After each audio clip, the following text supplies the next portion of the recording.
তো হ্যালো বন্ধুরা, আমি আকাশ। আমার আর আমার মায়ের ছোট্ট পাখির সংসারে তোমাদের সবাইকে স্বাগত। তো আজকে দেখতে পাচ্ছ ওদের দুজনকে। ওদের ওদের খাঁচায় কদিন আগে বক্স দিয়েছিলাম। তো ওরা বক্সটা দেখেছে, বুঝেছে, চিনেছে, এখন বক্সে যাওয়া শুরু করেছে। ঠিক আছে? তো বক্সে বসছে, বক্সে যাচ্ছে। আশা করি খুব শিগগিরই রেজাল্ট আসবে, দেখা যাক কী হয়। আর ওই কালকে তোমাদেরকে বলেছিলাম, আগের ভিডিওতে বলেছিলাম যে এই পাখিটার ডিম আটকে গেছিলো। ওই দেখো, ওই পাখিটা এখন বসে আছে ওইখানে চুপচাপ, একটু নড়াচড়া করছে, এদিক ওদিক ঘোরাফেরা করছে। আগের থেকে অনেক সুস্থ আছে।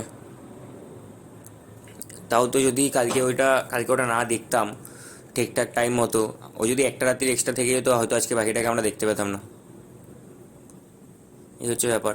কালকে তো দেখেছি, তারপরে ধরলাম, ধরে বের করলাম ডিমটা বের করার পরে আসলে না ওদের খাঁচাতে না ওদের অনেক পার্টনার আছে, বেঙ্গলি আছে, তো ফিঞ্চ একটাই আছে আমার এখানে ফিমেল। বাদ বাকি তিনটে মেল আছে, বুঝেছো? তো সেই জন্য ওই বেঙ্গলিগুলো সব কটা বাসা দখল করে বসে থাকছে, তো ওই জন্য আর ডিম পাড়তে পারছে না, ওই ডিমটা আটকে গেছে।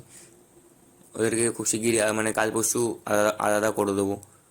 আর দেখছো ওই যে একসাথে বসে আছে বক্সের সামনে। আর এই যে ওটা হচ্ছে দুষ্টু বাচ্চু বিচ্ছু, ওদের খাঁচা, ওরা ওখানে থাকে। দেখতে পাচ্ছ এদের অ্যাক্টিভিটি।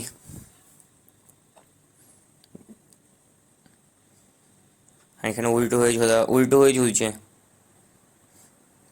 আর এই হচ্ছে আজকের আপডেট। ভালো লাগলে একটা লাইক করো, আর এরকম ভিডিও আগে দেখতে ইচ্ছা করলে একটা সাবস্ক্রাইব করে দিও। আর ওদের আপডেট কী হয় অবশ্যই জানাবো। টাটা।